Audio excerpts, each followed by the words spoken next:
নাম আরিফ। আরিফ, বয়স কত? বয়স আনুমানিক 22 কি 23। 22 অথবা 23 বছর বয়স। জন্ম জেলা? ময়মনসিংহ। ময়মনসিংহ। এখন থাকছেন ঢাকাতে? জি। আচ্ছা, তো আরিফ শুরু করেন প্লিজ। প্রথমে ব্যাকগ্রাউন্ড একটু জানি। জি। আমি একটা দরিদ্র পরিবারের সন্তান। কি করতো আপনার বাবা? আমার বাবা দিনমজুরি করতো। আপনি কি বড় সবার? জি না, আমার বড় বোন আছে, তারপর একটা ভাই আছে, তারপর আমি, আমার একটা ছোট বোন। মানে আপনি 3 নাম্বার? জি। জি, বলেন তারপর। তো আমি মা তারপর দাদার কাছ থেকে যতটুকু জানি আর কি, মানে আমার দাদারা এই এলাকায় ছিল না, অন্য একটা এলাকায় ছিল। তো আমার দাদি আবার একটু অন্যরকম ছিল আর কি, যে নিজেদের মানুষ ছাড়া অন্যদের মানে খুব কমই একটা গুরুত্ব দিত বা এরকম কিছু। বাড়িতে লোকজন আসা এরকম পছন্দ করতো না। একটা সময় দেখা গেছে যে তাদের ভাইয়ের সাথেও, আমার দাদার ভাইয়ের সাথেও আর কি এরকম ধরনের কিছু ঝামেলা হয় জমি জমা নিয়ে। তো এরকম ঝামেলা দিন দিন বাড়ার কারণে আমার দাদা আর কি ঠিক করে যে এগুলা এখান থেকে বেচে দিয়ে যা পারি আমরা অন্য একটা এলাকায় চলে যাব। আচ্ছা। ওই এলাকা থেকে চলে আসে। তো ওই সময় আমার দাদার হাতে অনেক টাকা পয়সা ছিল। এগুলো আপনার কি শোনা গল্প নাকি ছোটবেলা দেখা? শোনা গল্প, একেবারে শোনা গল্প। তারপর একটা জায়গায় আসে আর কি, আমি এখন যে জায়গাটাতে বর্তমান আছি। তো সেই জায়গাটায় এসে সে নিজে কোনো কিছু কেনে নাই। তো ওই সময় তো মানে অনেক জমি ছিল, মানুষজন কম ছিল। তো যার কারণে আর কি জমির মূল্যটা মানুষের খুব বেশি একটা বুঝতো না, মানে আবাদি জমি আর কি এমনি খালি পড়ে থাকতো। একজনের সাথে কথা বলে আর কি ওই জায়গায় একটা ঘর বানায় ওই জায়গায় থাকে। জি, ময়মনসিংহে। আচ্ছা। একটা সময় দেখা গেছে যে তার হাতে যে টাকা পয়সা ছিল ওইভাবে চলতে চলতে আর কি একটা সময় সে তার হাতে টাকা পয়সা শেষ হয়ে যায়। তো আমাদের ফ্যামিলিটা তখন একদম অসহায় হয়ে পড়ে। মানে আপনার দাদার সাপোর্ট করতো আপনার ফ্যামিলি? জি জি জি। আচ্ছা আচ্ছা। ওই সময়টাই আমার দাদার যে আমার বাবা, তারা শুধু এক ভাই এক বোন। তো বোনের বিয়ে হয়ে যায় আর কি। তো আমার বাবা আর কি তার ফ্যামিলিটাকে টানার জন্য সে দিন মজুরের কাজ ওই সময় শুরু করে। তো এভাবে চলতে থাকে বহুদিন। তারপর যখন আমার বড় বোন হয় তখনও আমাদের সংসারের অভাব লেগেই আছে। তো একটা সময় দেখা গেছে যে আমার যে বড় ভাই সেও হয়। তো আমার ওই সময়টায় ভাত কি জিনিস খুব কমই খেতে পারছে, সপ্তাহে 2-1 দিন বা এরকম সময়। একদম ছোটবেলার গল্প? জি জি। ওকে।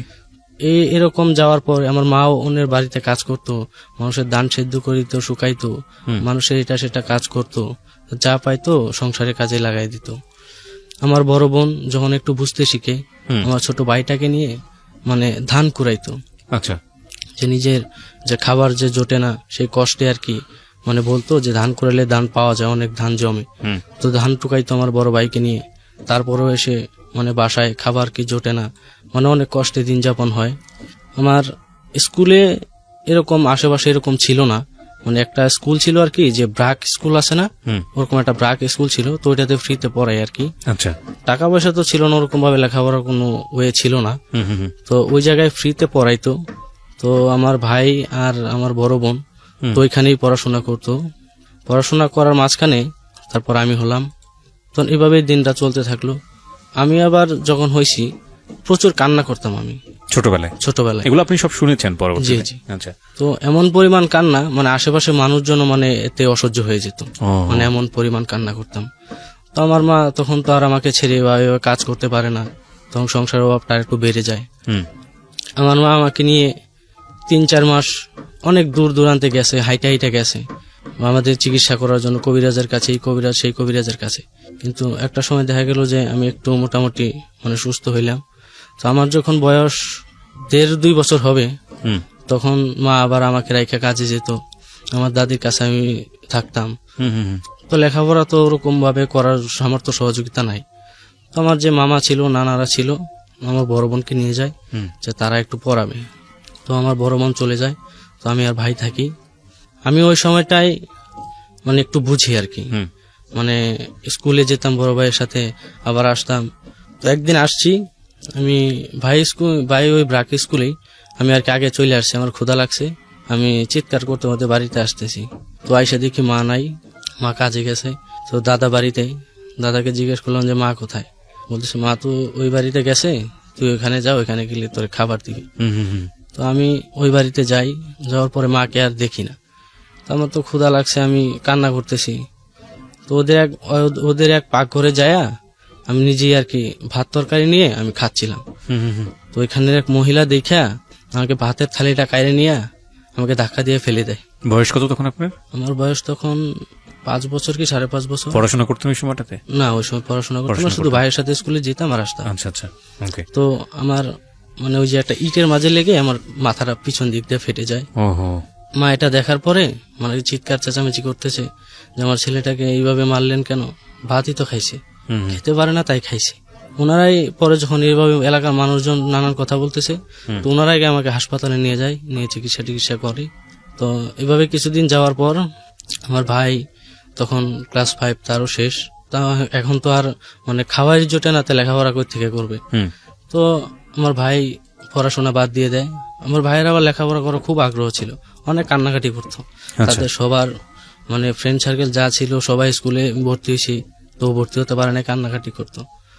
তাকে একটা আমাদের এলাকায় একটা দোকানে দেওয়া হয়, তো ওইখানে কসমেটিক্সের দোকান ছিল আর কি, এটা সেটা বিক্রি করতো। তখন তো ওরকম দোকানদারি কিছু কিন্তু বোঝে না, তো সাথে থাকতো আর কি।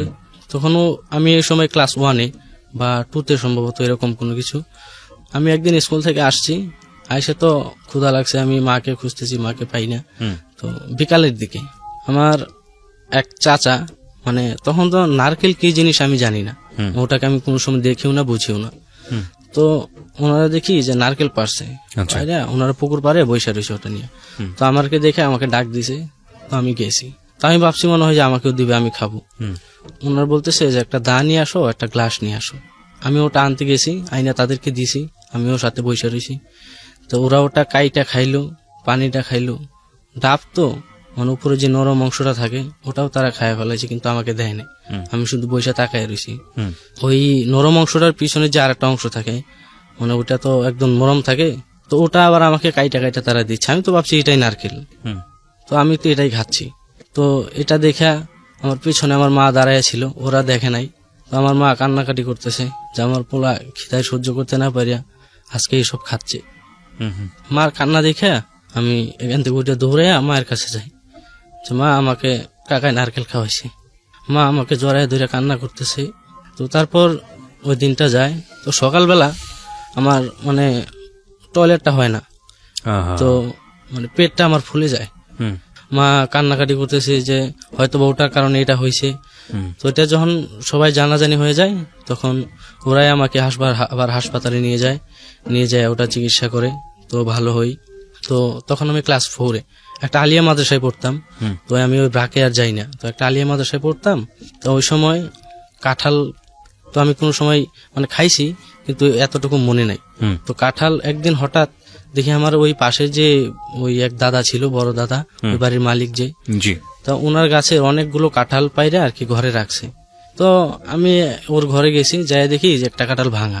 আমি ওই কাঁঠালটা একটু খাইছি বা খাচ্ছি, এরকম সময় ও পিছন থেকে আইসা মানে আমার চোখ দুটা মানে এত জোরে জোরে চাপ দিয়া ধরছে। তো আমি তো ভাবতেছি যে আমার মানে মারিয়ে ফেলতেছি, আমি চিৎকার করতেছি যে মা করিয়া। মা আসছে, আয়সা ওর বাড়ির সবাই আসছে। তো আয়সা আমাকে হাসপাতালে নিয়ে যায়। আমার তখন চোখে আর কিছু দেখি না, আমার গামছা দিয়া চোখ দুটা ধরে নিয়ে যায়। তখন থেকে আমি আর কি মানে চোখে একটু মানে বেশি রোদ্রে গেলে বা একটু মানে দৌড়াদৌড়ি করলে চোখে একটু কম দেখি, মানে ঝাপসা ঝাপসা হয় আর কি। দেখা গেছে একটা সময় যে আমার বাবা আর কি মার সাথে একটু ঝগড়া হয়। তো সকালবেলা তো এরকম ঝগড়া হওয়ার পরে ওই পাশের যে চাচা আমাকে নারকেল খাওয়াইছিল, ও শুয়ে রয়েছে সকালবেলা। তো ও আইসা মানে তার ঘুম নষ্ট হয়েছে মানে এরকম কিছুর জন্য, তো আমার বাবার সাথে আইসা মানে হাতাহাতির পর্যায়ে হয়ে যায়। তো মা তো কান্নাকাটি করতেছে যে এটা কি হইলো, এটা তো আমরা কখনো আপনাদের কাছ থেকে আশা করি নাই, আমরা আপনার এখানে থাকি বলে আপনার এরকম একটা ব্যবহার করবেন। তো একটা সময় এরকম পর্যায়ে হয়ে যায় যে এই জায়গাটা আমাদের ছাড়িয়ে দিতে হইবে। আমি তখন ক্লাস 5, ওই জায়গাটা আর কি, ওখান থেকে আমরা এখন জায়গা পাবো কোথায়, কেউ তো জায়গা দিতে চায় না, যে এরকম একটা মানুষ এটা করবে ওটা করবে, ছেলে সামলাইতে পারে না, তো জায়গা তো কেনার কোনো সামর্থ্য নাই। তো আমাদের বাড়ির পাশে একটা কবরস্থান ছিল, তো কবরস্থানের পাশে আসি কিছু জায়গা ছিল আর কি। আচ্ছা, তা ওই জায়গাটা মানে বেশ কিছুদিন ধরে মানে পড়া রয়েছে। তো ওনার সাথে কথা বলিয়া মানে মানে অনেক রিকোয়েস্ট করিয়া মানে করা হয় যে এই জায়গাটা আমাদের জন্য দেওয়ার জন্য, আমরা একটা ঘর বানিয়ে আমরা এই জায়গাটায় থাকবো। ওনারা তো আমাকে তারাই দিতেছে, তো আমরা এখন কই যাব, আপনারা যদি না দেখেন। ওই জায়গাটায় আমরা আসি, আসার পর আমি যখন ক্লাস 5-এ তখন এই এলাকার কিছু ওই ছেলেদের সাথে আমার পরিচয় হয়। তো পরিচয় হওয়ার পরে তো ওদের সাথে খেলাধুলা করতাম, দৌড়াদৌড়ি করতাম, স্কুলে যাইতাম। তো তাদের মাঝে একটা ছেলে ছিল। তো ওনার আবার একটা ফ্রেন্ড ছিল, ওনার বাবার একটা দোকান ছিল। ছেলেটার নাম কি ছিল? ছেলেটার নাম মাহমুদ। ওকে। ওনার একটা ফ্রেন্ড ছিল, ওর একটা বাবার দোকান ছিল, মুদি দোকান। হুম। তা ওইখানে ওই সময় বিড়ি পাওয়া যেত। তো ও আবার কি করতো, ওর বাবার দোকান থেকে টাকা পয়সা চুরি করে নিয়ে আসতো, আর এটা সেটা খাইতো। তো ওই বিড়িও সাথে নিয়ে আসতো, ওরা খাইতো। তা আমি তো খাইতাম না, আমি ওই সময় এইসব কিছু বুঝি না। তো একটা সময় দেখা গেল যে ওদের সাথে থাকতে থাকতে আমি ওটা খাওয়া শুরু করলাম। আমি তখন ক্লাস 5-এ পড়ি। ওটা খাওয়ার পর তখন বেশ কিছুদিন খাইছি। খাওয়ার পর একদিন মা দেখে ফেলে বলতেছে, এরকম একটা পরিবারে আসিস তুই, এত কষ্ট, তারপরেও তোদেরকে আমরা কোনো সময় কষ্ট বুঝতে দিই না, তোরা আমাকে এইভাবে কষ্ট দিবি কেন? তো ও বলতেছে যে ঠিক আছে, তো তুমি আমাদের স্কুলে ভর্তি হও, আমি কথা বলাই দিয়ে তোমাকে ভর্তি করে দিই। ওই জায়গায় আমি ক্লাস 2-তে ভর্তি হই। আচ্ছা। ক্লাস 2-তে ভর্তি হওয়ার সময় স্যারে বলতেছে একদিন ইংরেজি পড়তে বলতেছে। তো আমি ইংরেজিটা খুব একটু কম পারি, কিন্তু বাংলাটা আমি মোটামুটি পারি। তো ও বলতেছে যে তুমি তো এটা পারো, তাহলে তোমার স্পিড তো একটু বলার ভালো, তাহলে তুমি ক্লাস 3-তে ভর্তি হয়ে যাও। তো আমি স্যারকে গিয়ে বললাম, হেড স্যারকে। তা বললো যে ঠিক আছে, তুমি ক্লাস 3-তেই ভর্তি হও। তো ওই সময়টায় আমি মানে বাংলা ছবি দেখতাম আর কি, ওই যে বেসিয়ার বা ছিডি এসব ছিল, তো দেখতাম, খুব প্রচুর পরিমাণে দেখতাম, পড়তাম না, খালি রাত্রেবেলায় শুধু এইসব দেখতাম। আমি ওই স্কুলে ভর্তি হওয়ার পর তো এখানে একটা মেয়েকে দেখি। তো তখন তো মানে এইসব বিষয়ে আমি কিছু বুঝি না। তো ছবি দেখতাম। হ্যাঁ, ক্লাস 3-তে। হ্যাঁ, তো ছবি দেখতাম যে নায়ক নায়িকাদের পিছনে দৌড়ায় বা এটা সেটা করে। তো একটা সময় তারা দেখি মিল হয়ে যায় বা প্রেম টেমে সেই। আমিও ভাবলাম যে আমি ওইটার সাথে প্রেম করবো, এই মেয়েটার সাথে। ওই মেয়েটার সাথে কথা হয়, ওর সাথে কথা হয়, দৌড়াদৌড়ি খেলা, এই সেই দিন কাল কাটতেছে ভালোই। ক্লাস 3-তে যখন আমার শেষ হয় তখন আমি ক্লাস 4-এ উঠি। তো ওই মেয়ের সাথে আমার মানে খেলাধুলা কথাবার্তা এই সেই হচ্ছে। তো একদিন হঠাৎ ওই আমার আর কিছু একটা ফ্রেন্ড ছিল, তো ওরা আবার ওর সাথে খুব মারামারি করছে বা গালাগালি করছে। তো এটা আবার ওই মেয়েটা কান্না করতে যায় তার বাবারে বলছে। বলার পর তো ওর বাবা স্কুলে আসছে, আইসা বলতেছে এই ছেলেটা তো এরকম, মানে এমন খারাপ খারাপ ভাষা বলছে। তো ও আবার ওকে মারতে চাইছিল। তো স্যার আবার বললো যে আমি থাকা অবস্থায় আপনি এখানে একজন স্টুডেন্টের গায়ে হাত দিবেন, তো সেটা তো আসলে ভালো দেখা যায় না। তারপর ওই স্যার আবার ওকে প্রচন্ড মারে। তো আমি দাঁড়াই ছিলাম সাথে। তো দাঁড়ায় থাকার পর আমার মানে আমিও কান্না করতেছি যে ওই ছেলের সাথে তো আমিও ছিলাম, মেয়েটাকে আমার নাম কি বলছে নাকি, আমাকেও মারবে। তো আমি তখন ওই স্যার আর আমাকে কিছু বলে নাই। তখন আমি বুঝলাম যে মেয়েটা হয়তো আর বলে নাই। এরকম আমি কিছুদিন যায়। তখন তো আমার ভাই ওই একটা দোকানে ছিল। তো হঠাৎ কি একটা ঝামেলা হয়েছে। তো ভাইকে সম্ভবত ওই লোকে আর কি খারাপ খারাপ কিছু কথা বলছে। তো ভাই একদিন ওখান থেকে চলে আসে রাত্রেবেলা। চলে আসার পর পরদিন সকালবেলা ওই দোকানের মালিক আর কিছু ছেলেপেলে নিয়ে আমাদের বাড়িতে আসছে। কিন্তু রাত্রেবেলা যে ভাই যে বাড়িতে আসছে, কিন্তু সে বাড়িতে আসে নাই, সে জানি কোথায় চলে গেছিল, তো বাড়িতে আসে নাই। আচ্ছা। তো ওই মালিক আসছে, আসার পর বলতেছে যে আপনার ছেলে তো আমার টাকা পয়সা নিয়ে দোকানের মালামাল নিয়ে তো পলায় চলে আসছে। তো আমার মা তো শুইটা প্রায় একদম বেহুশ হওয়ার মতো অবস্থা। তো মা কান্নাকাটি করতেছে যে আমার ছেলেটা এখন তাহলে কোথায়, ছেলেটা কোথায় সেটা তো আমরা জানি না, সেটা তো আপনারা জানবেন। আমার টাকা পয়সা সব আপনারা আবার আমাকে ফিরিয়ে দিবেন। তো টাকা পয়সা ফিরিয়ে দিবে কই থেকে, আমার ভাইকেই খুঁজে পাওয়া যাচ্ছে না। মানে মা তো তখন কান্নাকাটি করতেছে। তো চারদিক দিয়ে খোঁজাখুঁজি লেগে যায়। আমাদের যে বাজার ছিল, তো হঠাৎ ওই বাজারে খোঁজাখুঁজি করতে গিয়ে ওর একটা ছেলের সাথে দেখা হয় আমাদের এলাকারই। তো ও বলতেছে তো আপনার ছেলেকে তো আমি ওই জায়গায় দেখছি, ওই জায়গায় বৈশাখ কান্নাকাটি করতেছে। তো আমরা সবাই ওখানে যাই, যে ভাইয়াকে নিয়ে আসি। তো পরে ওর সাথে কথা বলা হয় যে কি হয়েছিল, তুমি ওখান থেকে চলে আসছো কেন? তো আমাকে বলতেছে যে আমি নাকি ওই তার দোকান থেকে টাকা চুরি করছি, তো এটা সেটা নিয়ে সে আমাকে মারে, যার জন্য আমি রাত্রেবেলা চলে আসছি।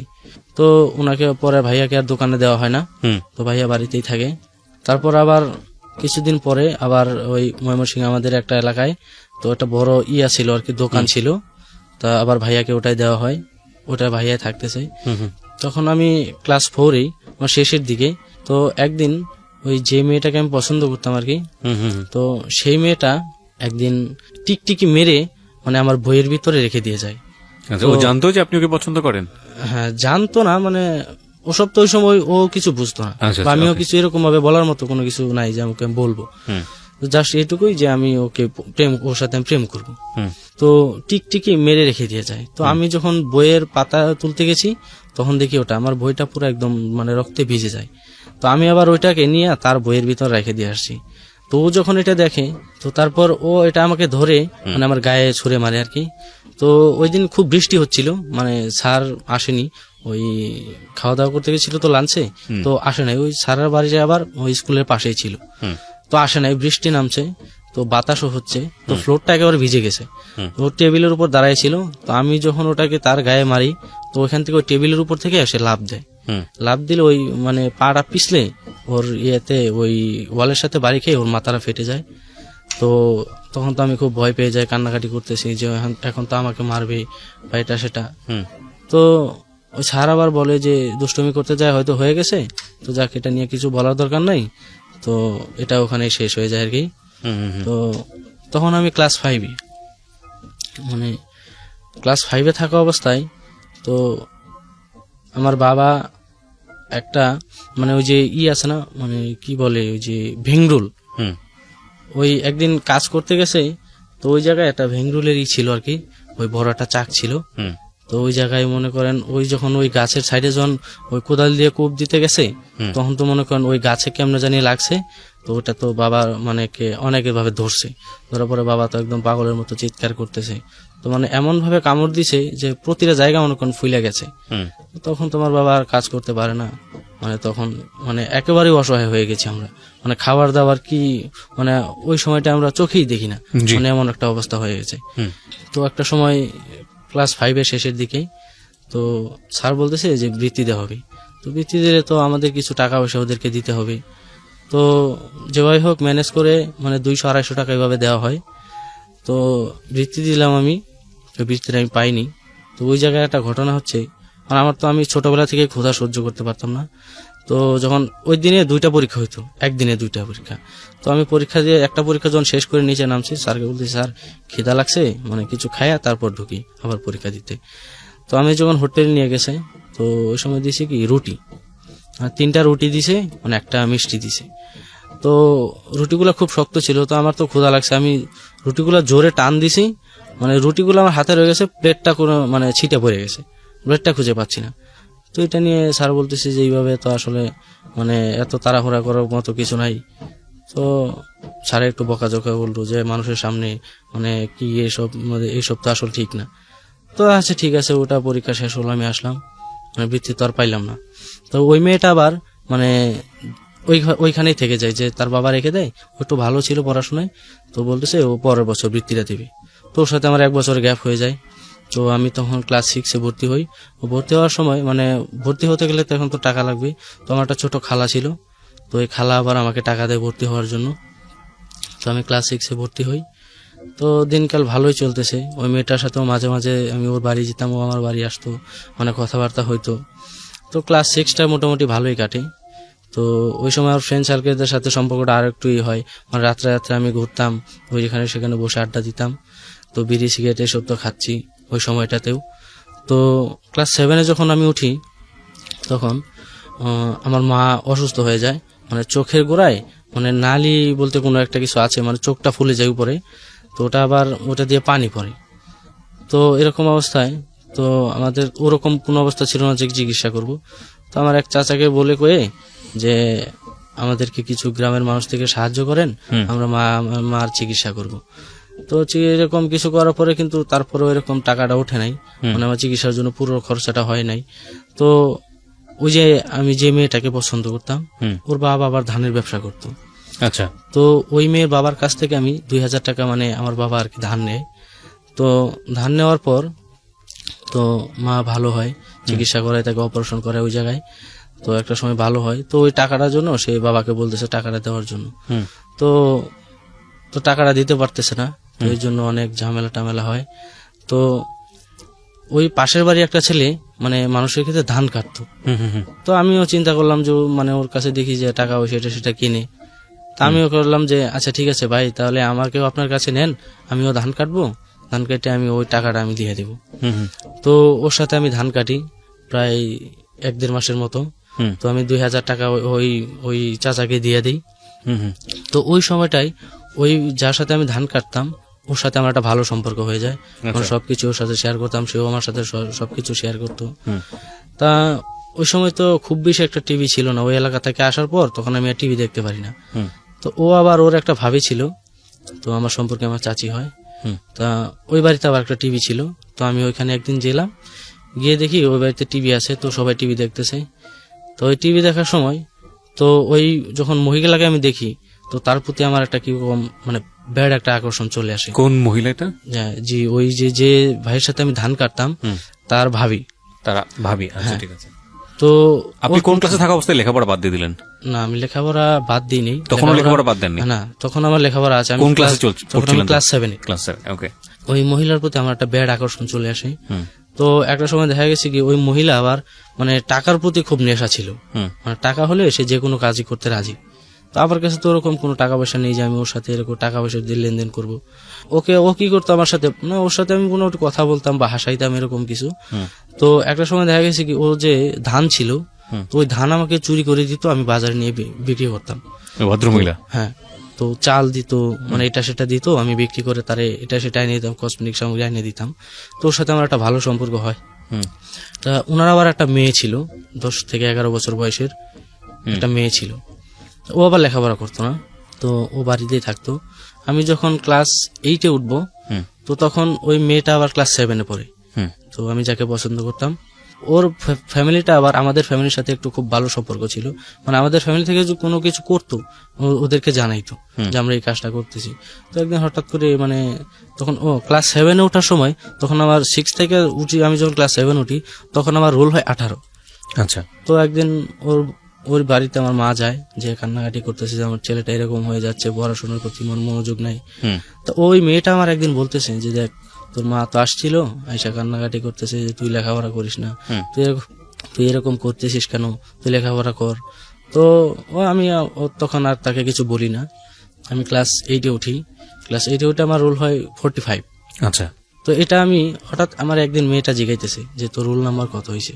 আমি বলতেছি যে না, তোকে আমি রোল নাম্বার বলবো না, বলে তুই আমাকে এটা সেটা বলবি, মানে ফাজলাম ঠাট্টামো করবি। তো না বলার পরে তো ওই মেয়েটা আমার সাথে আর কথা বলে না। তো কথা বলে না। তো ওই সময় মানে ফার্স্ট টাইম আমি যখন ক্লাস 8 এ, তখন এর আগের বেচ যে ছিল ফার্স্ট টাইম জেএসসি দেয় আর কি ওই সময়। তো আমরা হলাম সেকেন্ড টাইম। তখন আমি কোনো টিউশনি বা কোনো প্রাইভেট কোনো ইস্যু নিচ্ছি না। তো বলতেছে যে তুই এইসব নিতেছিস না, তাহলে তো তুই ফেল করবি, তুই পড়তে পারবি না। তো যখন এটা বললো তখন আমার মনে একটা জেদ চেপে গেল, আমি পারবো না কেন, টিউশনি না করে অনেক ছাত্র পারতেছে না, তো আমিও তো পারবো। তো আমি আবার সবকিছু মানে এইসব ধরনের নেশা টেশা বাদ দিয়ে তো আমি আবার কিছুদিন পড়লাম। তো পড়ার পরে জেএসসি পরীক্ষা আসলো, তো আমি জেএসসি পরীক্ষা দিলাম। তো আমি ওখানে 3 পয়েন্ট পাইলাম। তো 3 পয়েন্ট পাওয়ার পরে আমি যখন ক্লাস 9 এ উঠি, মানে ও ক্লাস তখন 8 এ, 1 বছরের গ্যাপ ছিল। তো ওর একবার একটা চাচাতো ভাই ছিল, মানে আমার খুব ভালো বন্ধু। ও কথা বলতে পারে না, মানে বোবা আর কি, কিন্তু শুনতে পারে। আবার সে আবার আমাদের সাথে ক্লাস 5 পর্যন্ত মানে পড়ছে, তো লিখতে পারে। আমি তখন ক্লাস 9 এ, তখন তো সবকিছুই বুঝি, তো ও মোটামুটি বোঝে। তো আমি তখন মানে একটা নিলাম যে ওকে আমি প্রপোজ করবো। তো ওকে আমি প্রপোজ করি, ও আমাকে বলতেছে দেখ এইসব ধরনের কথা আমাকে আর কখনো বলবি না, তাহলে কিন্তু তোর সাথে আমার আর মানে ফ্রেন্ড যে একটা সম্পর্ক আছে ওটা থাকবে না। তো আমি আর তখন তাকে কিছু বলি নাই, সেটা না বলে ভালোই কিছু দিনকাল যাচ্ছে, ভালো চলছে। তো ক্লাস 8 এ মাঝখানে তো আমার যে একটা ঘটনা ঘটে, সেটা হচ্ছে যে মা ওই আলসার আছে না, আবার ওই যে না খাওয়া বা এটা সেটা আলসার হয়ে যায়। হ্যাঁ, আলসার হয়ে যায়। তখন আবার আমার ভাই আবার আমাকে একটা ফোন কিনে দেয়। ভাই আর কি একটা দোকানে যে থাকতো, তো বোন তো থাকতো না বাড়িতে, তো মায়ের খোঁজ খবর নেওয়ার জন্য, কথা বলার জন্য একটা নোকিয়া ফোন কিনে দেয়।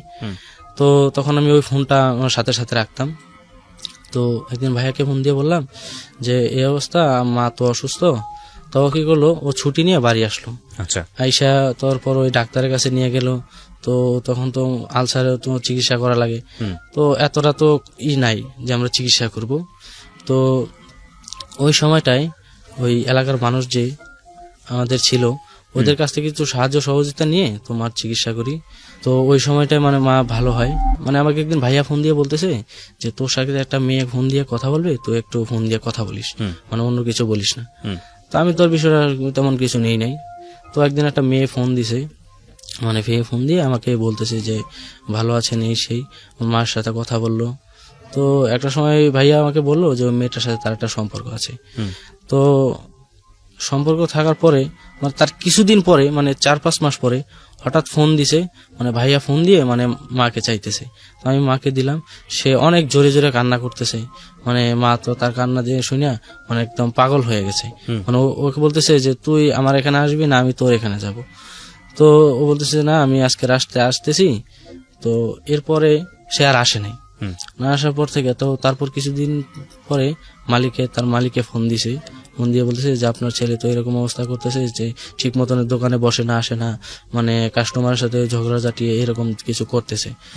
তো মানে এরপর থেকে মানে ভাইয়ার মানে ব্যবহারটা অন্যরকম হয়ে গেছে, কিংবা একটা অস্বাভাবিক আচরণ।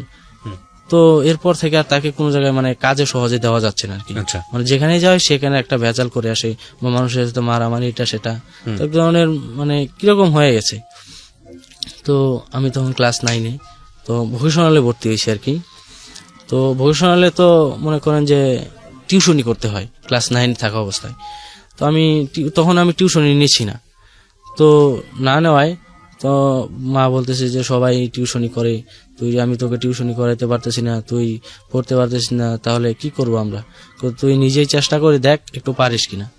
তো আমি বললাম ঠিক আছে, আমার যতটুকু পারি আমি ততটুকু চেষ্টা করতেছি। তো ওই বছরটা আমার ভালোই গেল। তো আবার মাঝখানে আবার আমি একবার তো আমার মেয়েটা না করে দিয়েছিল, তখন আমি আবার সেকেন্ড টাইম প্রপোজ করি। তো ও বলতেছে যে দেখ একবার তোরে নিষেধ করছি, তুই আমাকে তারপর আবার বলতেছিস, এইবার বললে কিন্তু আমি বাবাকে দেখ সত্যি সত্যি বলে দেবো। তো আমার একটা জেদ চাইপা গেল যে আসলে এটা কি হইলো। আমি 2বার তাকে বললাম, সে কোনো কিছু মানে স্বাভাবিকভাবে নিল না, এখন আবার এইসব ধরনের কথা বলতেছে। তো আচ্ছা ঠিক আছে, তো ওকে বললাম যে অন্যভাবে তাহলে আমার ট্রাই করতে হবে, কিন্তু তারপর জন্য আমার কিছু সময় নিতে হবে। তাই মাঝখানে এই পরীক্ষা দিলাম, 9-এ পরীক্ষা দিলাম। 9-এ গিয়ে আমি 4 পয়েন্ট পেলাম, 4.29। তো আমি যখন ক্লাস 10 তখন ও আবার ক্লাস 9-এ।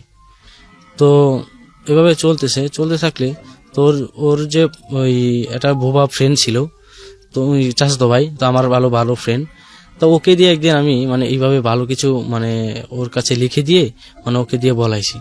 বলাইলে ওই মেয়েটা আবার তখন আর তাকে কিছু বলে নাই। তো ওদের মানে ঘরটা ছিল এরকম, মানে চৌচালা একটা ঘর, মানে 2 সাইডেই বারান্দা ছিল। তো আবার একটা রুমে ঘুমাইতো। ওর বাবা আবার ওই যে দোকানের জন্য দোকানে ঘুমাইতো। ওর ভাইয়া ছিল, ওর ভাইয়া বাড়িতে থাকতো না। তো ও আবার আমাকে লিখে দিল যে ওই দিন রাত্রেবেলা আমার সাথে দেখা করার জন্য। তো আমি দেখা করতে গেলাম, তো সবাই ঘুমায় পড়ছে, তো আমি ওর সাথে দেখা করতে গেছি। তো আমাকে বলতেছে যে ওকে বলার কি দরকার ছিল, যে আমি তোকে বলছি ঠিক আছে, কিন্তু আমি তো তোকে না করি নাই, তো এটা সেটা ওকে বলার কি দরকার ছিল, ও যদি কাউকে বলে দেয় এটা সেটা। আমি কইছি না, ও বলবে না, ও আমার ভালো ফ্রেন্ড, ওকে আমি জানি, ও বলবে না কাউকে, ও বললে ওকে বিশ্বাস করবে না যে তোরা আমার মাঝে এরকম একটা সম্পর্ক। তা ওই দিন থেকে তার সাথে আমার এরকম একটা সম্পর্ক স্টার্ট হয়। তো এরকম ভাবে কিছুদিন যাওয়ার পরে তো ওই আমার যে একটা বেস্ট ফ্রেন্ড ছিল, তো ওইটা আবার ওই লেখাপড়া ক্লাস 6 থেকে ছেড়ে দেয়, আবার ঢাকা চলে আসে। তা ঢাকা চলে আসার পর থেকে ও হঠাৎ করে একদিন বাড়ি যায়, মানে বাড়ি যায় তখন মনে করেন তখন কিছুদিন আগে থেকেই মানে ওই যে প্রাইমারি স্কুলে যে বিস্কিট দেয় তো না, ওই বিস্কিট দেওয়া শুরু হয়। তো একদিন হঠাৎ তাকে নিয়ে ঘুরতে বেরোইলাম। তা ঘুরতে বেরোইছি, ওই স্কুলের পাশ দিয়ে যখন যাচ্ছি, তো স্যারকে ওকে বললাম যে চল বিস্কিট খাই আসি, বিস্কিট নিয়ে আসি। তো ওকে নিয়ে গেলাম। তো নিয়ে যাওয়ার পরে স্যারকে বললাম স্যার আমাদের কয়েকটা বিস্কিট দেন। তো স্যার আবার দিল না, মানে মুখের উপর না করে দিল, এই যে ও বাচ্চাদের বিস্কিট তো দেওয়া যাবে না, অন্য কেউ খাইতে পারবে না এরকম কিছু। আবার দেখতাম কি তারা আবার প্রতিদিন নিয়ে যাইতো, মানে তারা ব্যাগ ভরে আর নিয়ে যাইতো, তো সবাই খাইতো দেখতাম। তো মানে এরকম একটা জেদ চেপে গেল যে মুখের উপরে ওকে আমি স্যার বললাম, একই এলাকার মানুষ, তো তারপরেও আমাকে দিল না। তা কিছুদিন পরে আমার 2-একটা ফ্রেন্ডকে নিয়ে তো রাত্রেবেলা একদিন চাবি নিয়ে গেলাম, মানে চাবি নিয়ে, তো ওই তালার চাবি না, অন্য একটা চাবি। তো চাবি নিয়ে আমরা এটাকে মানে ঘুরাইতে করে এক পর্যায়ে খুলে যায়, তালাটা একটু নর্মাল হয়ে যায়, তো খুলে গেলে তো আমরা মানে যেরকম পারছি সেরকম খাইছি এবং বাড়িতেও নিয়ে আসছি। তো এরকম বেশ কিছুদিন করি। তা করার পরে এমন একটা পর্যায়ে হয়ে গেছে যে স্কুলের পোলাবানকে আগে যেত একটা করে, এখন একটা বিস্কুট ভেঙে আবার 3 জন দিত, মানে এরকম অবস্থা হয়ে গেল। তো একটা সময় তালাটা চেঞ্জ করে দিল, তো আমাদের আর ওটা হয় না। তো না হওয়ার কারণে তো হঠাৎ একদিন মনে হইলো যে ছিটকানিটা যেখানে লাগাই তার পিছনে যে ওই তালা যেটার মাঝে লাগাই আর কি, তা ওইটা আমরা খুলে ফেলবো।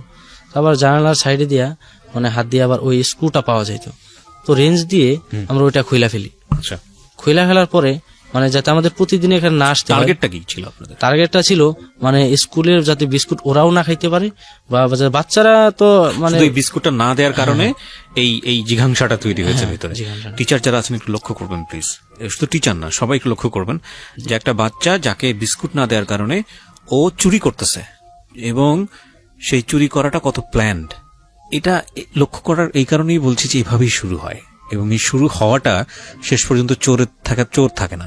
এই বিস্কুট চোর একসময় ডাকাত হয়, এবং শুধু ডাকাত থাকে না, সে একসময় মানুষ পর্যন্ত খুন করে, স্টেপ বাই স্টেপ আগায়। সো আমাদের এই গল্পটা কোথায় গিয়েছে সেটাই আমরা দেখবো। হ্যাঁ, তারপর কি করলেন? তো তারপর আমাদের যাতে এভাবে প্রতিদিন এভাবে চুরি করে না খেতে হয়, তো আমরা সেজন্য সেরকম আপনারা একটা করছিলেন। প্ল্যান করে মানে আমরা নিয়ে আসতাম, মানে 2-3টা খাইতাম আর 2-3টা নিয়ে আসতাম। তো আমরা ওই সময় কি করলাম, মানে 2-3টা কার্টুন নিয়ে আসলাম। এক একটা কার্টুনে মনে করেন প্রায় 70টা থেকে 80টা বিস্কিট থাকতো। তো নিয়ে আসতাম।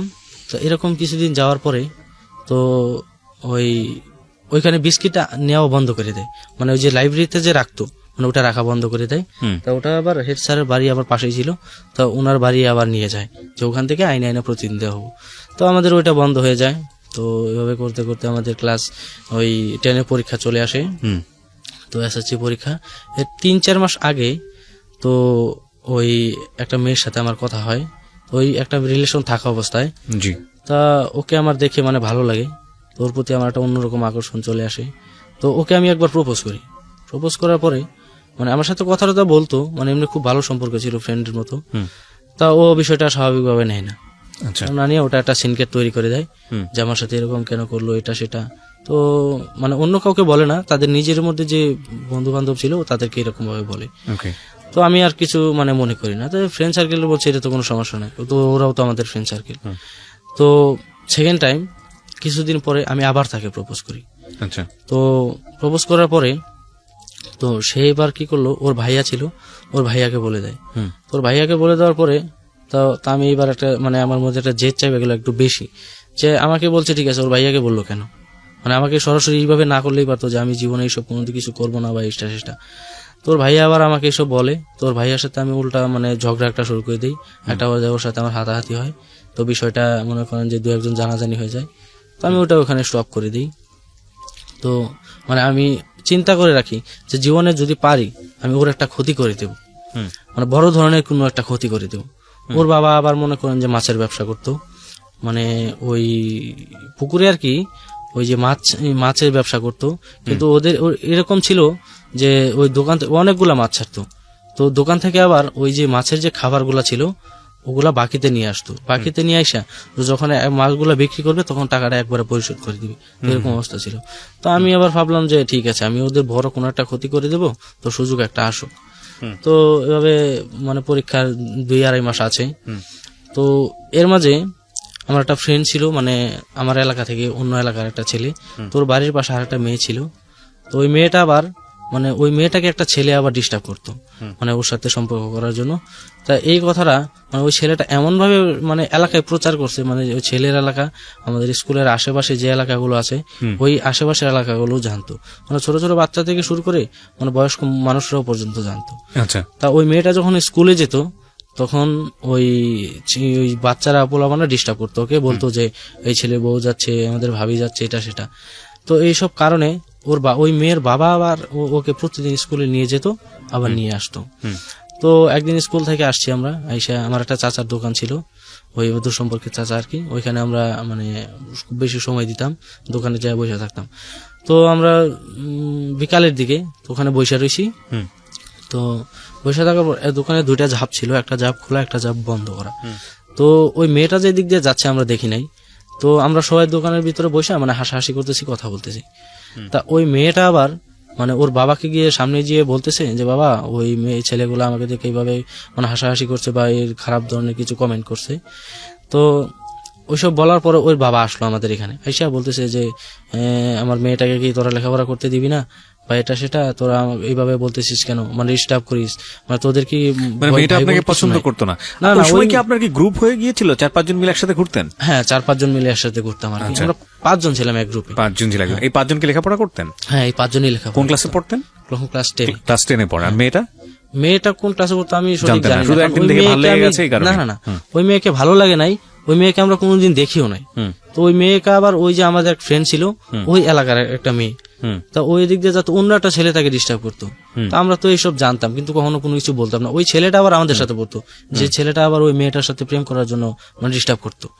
এরকম ভাবে হাসাহাসি করতেছি, ওর বাবা এসে আমাকে বলতেছে যে আমাদের বলতেছে যে তোরা তো যা শুরু করছো, আমার মেয়েটা তো এখানে থাকতে দিবে না বা পড়ালেখা বন্ধ করে দিতে হবে, তোরা এরকম করতেছিস কেন, তোরা কি খুব বড় এটা সেটা হয়ে গেছিস, মানে যা পারে মুখ দিয়ে তাই বললো আর কি। তো এলাকার মানুষ এটা নিয়ে খুব ভালো একটা দেখলো না, চিল্লা ফিল্লা করলো, লোকজন জড়ো হয়ে গেছে। তো আমরা তখন আর কিছু বলি নাই। তো ওখান থেকে চলে আসছি। চলে আসার পরে মানে ঘন্টাখানিক পরে মনে হয় ওর ভাই আবার হোন্ডা নিয়ে বাড়িতে আসছে। এসে আমাদের যে কয়জন ছিলাম, তো ওই এলাকার মানে যে কয়জন ছিল সবারই নাম অ্যাড্রেস নিয়ে গেছে, যে তোদের নামে আমি ওই ইফটিজিং এর মামলা করব, তোদের পরীক্ষা আমি বন্ধ করে দেবো, তোরা যেমন আমার বোনের জীবনটা নষ্ট করতেছিস, লেখাপড়া ধ্বংস করতেছিস, তোদের জীবনটা আমি এইভাবে লেখাপড়াটা ধ্বংস করে দিব। আচ্ছা। তো আমার মা এটা শুনে এত কান্না করতেছে যে এত দূর পর্যন্ত আসলাম, এত কষ্ট করার পরে এখন এখানে আইসা যদি এই অবস্থা হয় তাহলে তো মানে আমাদের জীবনটা তো কষ্টেই গেছে, ওদের জীবনটা আরো বেশি কষ্টে যাবে যদি লেখাপড়াটা না করতে পারি। তো ওই এলাকার মানুষের কাছে হাতে পায়ে ধরে আর কি এরকম এটা করা হয় যে দেখেন যেটা করছি তো ভুল হয়ে গেছে। তো আমাদের কথাটা কেউ শুনতেছে না, যে আমরা যে ওকে কোনোদিন দেখিও নাই বা ওকে কিছু বলিও নাই, এই কথা কেউ বিশ্বাস করতেছে না। সবাই ওদের মেয়েদের ওই পক্ষ নিয়ে কথা বলতেছে। তো আমরা ওইটা নিয়ে আর কিছু বাড়াবাড়ি করিনি। ওই ঘটনাটা ওখানে শেষ হয়ে যায়। তো কিছুদিন পর তো ওই যে আমি যে একটা মেয়েকে প্রপোজ করেছিলাম, যার বাবা আর কি মাছের ব্যবসা করতো, তা ওই মেয়ের নাম আর কি ওই মেয়ের বয়সটা এমন ছিল আর কি, বয়স অল্প খুব বেশি কিন্তু বোঝা যেত না, মানে শারীরিক দিক দিয়ে অনেক বড় দেখা যেত। তা ওর জন্য একটা বিয়ের প্রস্তাব আসে। তা তোর বাবা একদিন আমরা সবাই বসে রয়েছি, তোর বাবা এসে ওই পাশে বসে মানে আরেকজনের সাথে আলাপ করতেছে যে আমার মেয়ের নামে একটা এরকম বিয়ের সম্বন্ধ আসছে, তো আমাদের একদিন যেতে হবে বা এরকম ধরনের আলাপ কিছু করতেছে। তো ওই সময় তাদের মানে মাছ যে বিক্রি করবে তার ঠিক 3-4 মাস আগে মাছগুলো অনেক বড় বড় হয়ে গেছে, প্রায় অনেক টাকা গেছে ওদের পিছনে। তো আমি এরকম একটা সুযোগের জন্য ওয়েট ছিলাম। তো আমার মানে তো আমি হঠাৎ করে বলতেছি যে না, এই ক্ষতিটা আমি ওদের করে দেবো, মানে ওই মেয়েদের বিয়ে যাতে না হয়, ওই মেয়েটার লাইফ যাতে আর কোনোভাবে দাঁড়াইতে না পারে সেই ব্যবস্থাটা আমি করে দেবো। তো ওই কারণে মানে আমি ওই যে ধান খেতে যে কীটনাশক গুলা দেয় না, ওগুলো তো খুব বিষাক্ত থাকে। তো ওই কীটনাশক গুলা আমি ওই পুকুরে ছেড়ে দিই, মানে ছেড়ে দেওয়ার মানে রাত্রেবেলায় ছাড়ি। তো সকালবেলা যখন মানে আমি ঘুম থেকে উঠি, তো তখন মানে যা মানে এলাকার যে একটা ছড়ায় গেছে তোর মাছ সব মারা গেছে, মানে এখন তো ওদের মানে একেবারে পথে বসার মতো, পথে বসে গেছে অলরেডি, মানে এমন অবস্থা, আমাদের চাইতেও খারাপ অবস্থা হয়ে গেছে এখন। তো ওই মেয়েটা তো ওই সময় আর লেখাপড়া বন্ধ হয়ে যায়, তো লেখাপড়া করতে পারে না। ওর বাবাও মানে এমন একটা অবস্থা ছিল যে কাজ করবে মানে অন্যের জমিতে যে কাজ করবে বদলা দিবে সেটারও অবস্থা ছিল না। সেটাকে বলেন আমাকে। মানে ওই যে এই তার যে বিয়ের প্রস্তাব চলছিল, তো ওই সময় আমি জেদের বসে যে ওই মেয়েটাকে আমি যে প্রপোজ করছিলাম ওটা সে না করে দিয়েছে, যে না করে আমাকে না করে দিয়েছে। এখন তার বিয়ের সম্বন্ধ আসছে, তো আমি তার বিয়েও তা হতে দেবো না, ভেঙে দেবো, বা এটা তো আমার সরাসরি যায় পারবো না, ওদের একটা ক্ষতি করে দেবো যাতে এই বিয়ের সম্বন্ধের কথাটা যাতে সহজে আর না করতে পারে তারা। তো ওই কারণে আমি ওই যে তাদের মাছে যে পুকুর ছিল ওই পুকুরে আমি যে ওই যে কীটনাশক গুলা ছেড়ে দিই। তারপর তো ওই মাছগুলো তো সব মরে যায় আর কি। তো এখন তো দোকানের বাকি টাকা মানে অনেক টাকা যে মাছের খাবার নিয়ে আসছে এটা সেটা, তো তারা ওই টাকা শোধ করবে কি, তারা তো নিজেরা এখন খাওয়া দাওয়া ঠিকভাবে করতে পারছে না বা চলতে পারতেছে না। তো এমন একটা অবস্থা হয়ে গেল। তো এই অবস্থার পরে তো আমার এসএসসি পরীক্ষা, তো আমি তো তখনও আমি টিউশনই করি না, মানে টিউশন নিই না।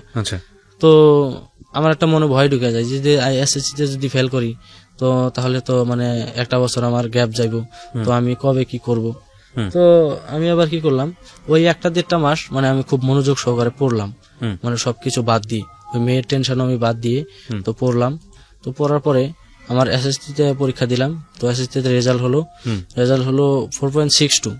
আচ্ছা, তো আমি তো এবার মহা খুশি যে আমি না পড়ে এটা সেটা, তো আমি তো ভালো রেজাল্ট করলাম। তো রেজাল্ট করার পরে যখন আমি ইন্টারমিডিয়েট ফার্স্ট ইয়ারে ভর্তি হব, তো আমি আর বলতেছি যে না, আমি ভর্তি হব না, আমি চাকরি করব। আচ্ছা, যে আমার ফ্যামিলি, আমার মা বাবা অনেক কষ্ট করছে, তো আর কত, আর তো এখন আর কষ্ট আমার এখন আর মানে এখন তো আমি মোটামুটি কিছু হইলে করতে পারবো, তো তাদের জন্য আমি কিছু করব, যাতে অল্পতে যাতে ওই আমার ফ্রেন্ড যে ছিল ও ক্লাস 6 থেকে মানে ওই ঢাকা চলে গেছে, তো ওর একটা অভিজ্ঞতা হয়ে গেছে, যে ও বলতেছে যে অভিজ্ঞতা থাকলে যে কোনো জায়গায় চাকরি পাওয়া যায়, ভালো ভালো চাকরি পাওয়া যায়। তো ওই জিনিসটা আমার মাথায় লাগলো যে আমিও তাহলে এখনই যদি শেষ লেখাপড়া যে পর্যন্তই করি, চাকরি তো শেষ পর্যন্ত করতে হবে। এর চাইতে আমি আগেই চলে যাই, আমার এক্সপিরিয়েন্স, সে সহজে কারোর সাথে কথা বলে না বা মানে একটা পাগলের মতো সব সময় থাকে। আচ্ছা, তো আমাদের ফ্যামিলিতে তখন আমার বড় বোন ঢাকায় থাকে, তো ঢাকায় থাকে, সেও অল্প স্যালারি পায় আর কি, মানে যা পায় তার নিজে খরচ রেখে আর কি, মানে টুকি থেকে আমাদের ফ্যামিলিতে চলে, মোটামুটি চলে। তো তখনও কিন্তু আমাদের ওই নাই, মানে নিজেদের যে জায়গা বা এরকম কোনো কিছু নাই। তো আমি তখন ভর্তি হব না, আমি চাকরি করব। তো আমার এক ছোট খালা ছিল, তো ও আমাকে খুব আদর করতো। তো মা একদিন ওকে নিয়ে আসলো, বলতেছে যে দেখ ওকে কোনোভাবে বুঝাইতে পারিস কিনা। তো আমাকে বলতেছে যে তোর ভর্তি হওয়ার টাকাটা আমি দেব, তোর ফ্যামিলি থেকে কেউ দেওয়া লাগবে না, তোর বই কেনার টাকা আমি দেব, এবং তুই ইন্টারমিডিয়েটটা পাস কর, এইচএসসিটা পাস কর, তোর জবের ক্ষেত্রে, তোর চাকরির ক্ষেত্রেও আমি তোর চাকরি নিয়ে দেব। আমার খালু ওই খালার হাজবেন্ড আবার ওই একটা বিদ্যুতের অফিসে চাকরি করতো, মানে ভালো পোস্টে। তো ঠিক আছে, আমি রাজি হলাম, তো ভর্তি হলাম।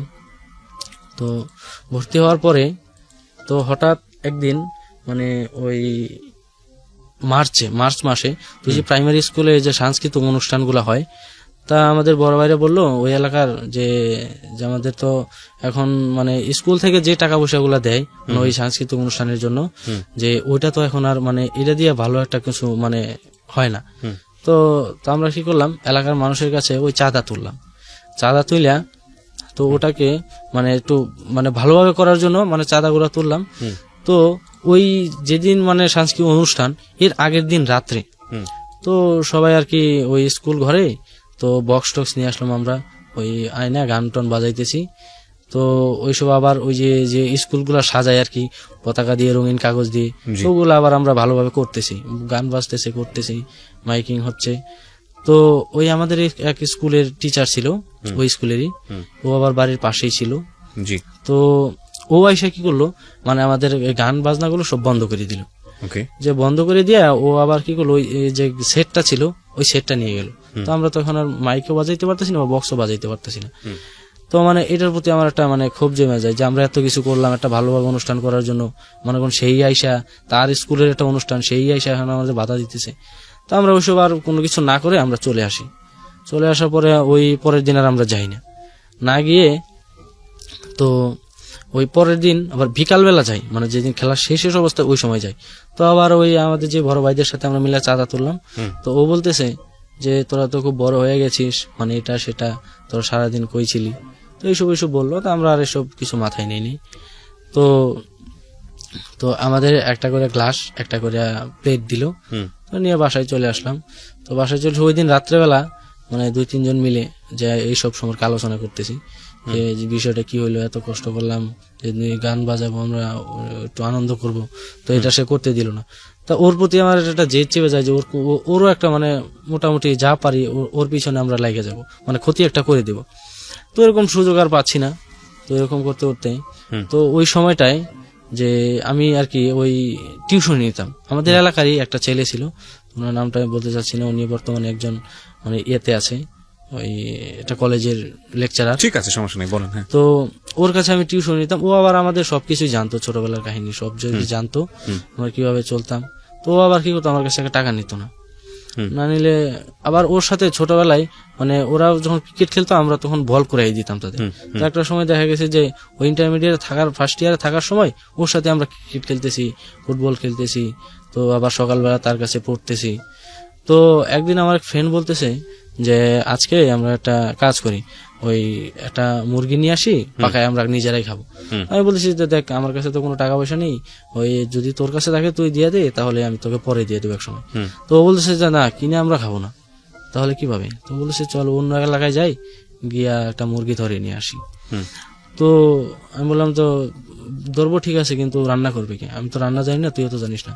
তো বলতেছে ঠিক আছে, যেরকমই পারি আমরা নিজেরাই করে খাই নিব। তো গেলাম, একটা মুরগি ধরলাম, ধরে নিয়ে আসলাম, আইনা পাকায় নিজেরা খাইলাম। তো ওইটা খাওয়ার পর থেকে মানে এরকম একটা মানে প্রতিদিনই আমরা এরকম ধরনের খাচ্ছি। তো ওই আমাদের এলাকার কিছু ভাই বলতেছে যে তোরা তো আসলে যা করতেছিস আর ভালো করতেছিস না। তো আমরা বললাম যে ভাই কি করলাম আমরা? যে ও বলতেছে তোরা যেভাবে ধরে ধরে খাইতেছিস, তো আমাদেরকে কোনো সময় তো খাওয়াস না। তখন আমি বললাম যে ভাই আপনারা তো মানে আমরা এসব জানি না যে আপনারা এসব খান, বা আপনারা বললে যাবেন, আপনারা তো আমরা জানি যে বললে উল্টা আমাদেরকে বকাচকা করবেন। তো তারপর থেকে খাওয়ার এটা একটু বেড়ে যায়। তো বললাম যে আমরা তো আপনারা যে খাবেন, তো পাক শাক তো ভালো হয় না, রান্না বাড়া করতে পারি না। রান্না বাড়া করার চিন্তা করার দরকার নেই, রান্না বাড়ার লোক আমার কাছে আছে। তো ওই সময় জানি না আমি যে কে রান্না করে দিই। তো আমরা সবকিছু রেডি করে নিয়ে আসলাম, মুরগি ধরে নিয়ে আসলাম। তো আসার পরে তো ওই যে আমার যে আমি যার কাছে টিউশন নিতাম, আমার যে স্যার ছিল, তা ও দেখি ও আসছে, আমি তো দেখে মানে ভয় পাইতেছি, দাঁড়ায় গেছি যে ও কেন আসলো। তা ও এসে বলতেছে যে রান্না ওই করবে। তখন থেকে তার কাছে তার ভিতরে একটা মানে তার সাথে একটা আন্ডারস্ট্যান্ডিং হয়ে গেল, ফ্রি একদম। তো যে কোনো সময় তার মানে ওই এটা সেটা ও আবার কি করতো, ওর ঘর থেকে মানে চাল নিয়ে আসতো, চাল নিয়ে আসা যাতে চাল আর কাছ থেকে না দিতে হয়। তো ওইভাবে আমরা খাওয়া দাওয়া করি। তো অনেকদিন যায়। তো একদিন এভাবে করতে যেয়ে আমরা একজনের কাছে ধরা খেয়ে যাই আর কি। আমিও মুরগিটা আমার হাতে নিছি ধইরা, মানে ওই মালিকও চলে আসে। তো এরপর থেকে মনে করেন যে আমাদের এটা বন্ধ হয়ে যায় আর কি, একটা বিচার হয় যেভাবে তারা গ্রামাঞ্চলে এরকম করতেছে, আমাদের এটা সেটা নিয়ে আমাদের ক্ষতি করতেছে। তো আসলে তো আমরা তাদের কাছ থেকে এটা আশা করিনি, তো এরকম কেন করবে? আমাদের তো এলাকারই সন্তান। তো অনেকে অনেক কথাই বলে, তো ঠিক আছে আমরা আর এসব করবো না। তো চলে আসি। তো পহেলা বৈশাখের দিন আমরা আমাদের অনুষ্ঠান দেখতে যাব। তো অনুষ্ঠান দেখতে যাওয়ার সময় তো বলেছি যাবো, যে কারো কাছে তো মানে খুব বেশি এটা 2-1 যেতে পারবে, আর 2-1 যেতে পারবে না, ভাড়া নাই আর কি। তো এক ফ্রেন্ড বলতেছে তো চল মানে বাজার পর্যন্ত তো আগে যাই, ব্যবস্থাটা হয়ে যাবে। তা ও আবার বাজারে যাওয়ার আগে মানে কি করলো, মানে সুপারি আছে না, ওই সুপারি পারলো, হ্যাঁ সুপারি চুরি করলো প্রায় 100-র মতো, 100 থেকে 150 হবে এরকম। তো আমরা ওটা বাজারে নিয়ে বেচলাম, বেচার পরে প্রায় 250-200 টাকার মতো পেলাম। তো ও বলতে তখন র্যান্ডম করতেছিলেন আপনারা, যেখানে যেটা পান চুরি মানে করা, ওইটাই ফার্স্ট টাইম মানে সুপারি চুরিটা। তো মানে ওই টাকার অ্যামাউন্ট একটু বেশি ছিল, মানে মানে একটা সুপারি 1 টাকা 1.5 টাকা বিক্রি হতো এরকম অবস্থা। তো ও মানে এটা একদিন যাওয়ার পর তখন বলতেছে যে না তাহলে আমরা এটাই করব, মানে এক ফ্রেন্ড বলতেছে তাহলে এটা তো ভালো, মানে দৈনিক যদি এরকম 2-1টা করতে পারি তাহলে তো ভালো। তখন আমরা কি করতাম, একদিন প্রায় ওই দিনের বেলা আমরা ঘুরে ঘুরে দেখতাম যে কোন জায়গায় কি আছে, মানে কোন জায়গায় ভালো সুপারি আছে বা ওটা রাত্রে পারা যাবে বা ভালো আছে। তো দিনের বেলা বিকাল বেলা ঘুরে ঘুরে দেখতাম, আর রাত্রেবেলা যেতাম। তো একদিন রাত্রেবেলা প্রায় 1 বস্তার মতো আমরা সুপারি পারি, বাইরে আমরা ওটা বাজারে নিয়ে যাই। তো বাজারে নিয়ে ওটা ওই দিন খুব কম দামেই বিক্রি করতে হয়, কারণ ওই ছোট ছিল বড় ছিল। তো এটা দেখে ও খুব নিতে চায় না, ওই দিন রিকোয়েস্ট করে ওকে দিলাম যেগুলো আমরা এখন কোথায় নিব। তো ও বুঝতে পারছে যে এটা আমরা চুরি করে নিয়ে আসছি। তো ও তো আমাদের বুঝতে পেরে ও শুধু শুধু মানে কম দাম বলছে এরকম, যে না যদি কম দামে না দাও তাহলে তোমাদের জিনিস তোমরা নিয়ে যাও। তো আমরা তো কম দামেই বিক্রি করি। তো আরেকদিন আমরা একটা প্ল্যান করি, মানে এটা এই আমার পরীক্ষার মানে ইন্টারমিডিয়েট পরীক্ষার ফার্স্ট ইয়ারের পরীক্ষা কিছুদিন আগে। আচ্ছা। তো ওই প্ল্যানটা করি এরকম যে আমাদের যে ওই যে রেজিস্ট্রেশন করতে হবে বা টাকা, তো আমি চিন্তা করি যে একদিন তাহলে একটা বড় ধরনের কিছু করি, মানে বেশি করে পারি যাতে আমাদের এই টাকাটাও হয়ে যায়, মানে মোটামুটি ভাবে কিছু ধরনের হয়ে যায়। আচ্ছা। তো ওই দিন প্রায় আরো 3-4 জন মিলে প্রায় 6-7 জন, তো আমরা প্রায় 5-6 বস্তার মতো সুপারি এরকম জমা করি রাত্রেবেলা, প্রায় রাতের 12টা 12:30টার দিকে। তো আমরা যখন এটা ঠেলা গাড়িতে করে বাজারে নিয়ে যাই, তো মানে ওই বাজারে যাওয়ার সময় মানে মেন রাস্তাটা ওঠার সাথে সাথে মানে আমাদের ওই চাকাটা হাওয়াটা চলে যায়, তখন তো আর টাইনে নেওয়া যায় না। তো মানে রাস্তায় দাঁড়ায় রয়েছি বস্তাগুলো নামে। তো একটা রিক্সা দেখলাম আসতেছে, তা ওকে মানে দাঁড় করাই দেখি যে আমার এলাকার এক লোক। তখন তো আমরা ভয় পেয়ে গেলাম। তো এখন যদি বলি যে না আপনি চলে যান, আমরা এসব আপনার দিয়ে যাবো না, তখন ও বস্তা বলতেছে যে বস্তায় কি? বললাম যে বস্তায় কিছু না, আপনি যান। তা ও আবার কি করলো, যে ও আবার বললো যে না ঠিক আছে বস্তায় যাই থাক, আমি কিছু বলবো না, কিছু আমাকে দিস তাহলেই হবে। ওকে। তো আমরা একটু সাহস পেলাম, তো বস্তায় নিয়ে গেলাম ওই রিক্সা করে। তো নিয়ে গিয়ে প্রায় বাজারে ওই লোকরে আবার নিয়ে আসলাম ওর বাড়ি থেকে, যে আমরা এরকম নিয়ে আসছি, আপনি আসেন। তো প্রায় ওই দিন প্রায় 3 থেকে মানে 2,500 টাকার মতো আমরা পাই, মানে ওই 5-6 বস্তা সুপারি দিয়ে। তো একটা সময় দেখা যাচ্ছে যে এটা একটা বিশাল বড় না, যে 5-6 বস্তা সুপারি তো আর এটা না। তো মানে জানাজানি হয়ে যায় যে এর গাছের এটা নাই, ওর গাছের সুপারি নাই, মানে বাগানের সুপারি সব চুরি হয়ে গেছে। তা ওই যে রিক্সা দিয়ে আমরা গেছিলাম, তো ওই রিক্সাওয়ালা কি করলো, আবার ওই এলাকার মানুষের কাছে কিছু কিছু মানুষের কাছে বলে দিল যে এরা করছে। তো ওই একটা সময় দেখা গেল যে ওরা সবাই আসলো, আইসা আমাদের ধরলো যে তোরা এইসব কাজ করছিস, তো এখন কি করছিস ওইসব, মানে এইসব কেন করছিস? তো আমাদের প্রতি তোরা একটা প্রায় মানে মারামারি পর্যায়ে হয়ে যায়। তো আমাদেরকে মারতে আসে, মানে একটা বিচারের মাঝে বিচার বসে। তো আমরা ওদের কাছে মানে ক্ষমা টমা চাই। চাওয়ার পরে মানে আমার তখন আর কি যে টাকাগুলো পাইছি আমি প্রায় 1,500 টাকার মতো নিচে, বাকিগুলো সব মানে ওদেরকে বইলা যে আমার এটা পরীক্ষার ফিস দিব, রেজিস্ট্রেশন ফিস, তো তোরা বাকিগুলাই করিস, বা অন্য সময় যে কোনো সময় তোরা আমাকে টাকা না দিস, যাই করি অন্য সময়। তো ওই সময় তো আর মানে এই চিন্তা নাই যে আমরা ধরা খেয়ে যাবো। তো ওরাও ভাবলো যে আচ্ছা ঠিক আছে এক সময় তো করব। তো আমি ওইটা দিয়া মানে আর কিছু দিয়া মানে রেজিস্ট্রেশন করি, তো পরীক্ষা দেই। তখনও কিন্তু আমার ওই মেয়েটার সাথে রিলেশন চলতেছে।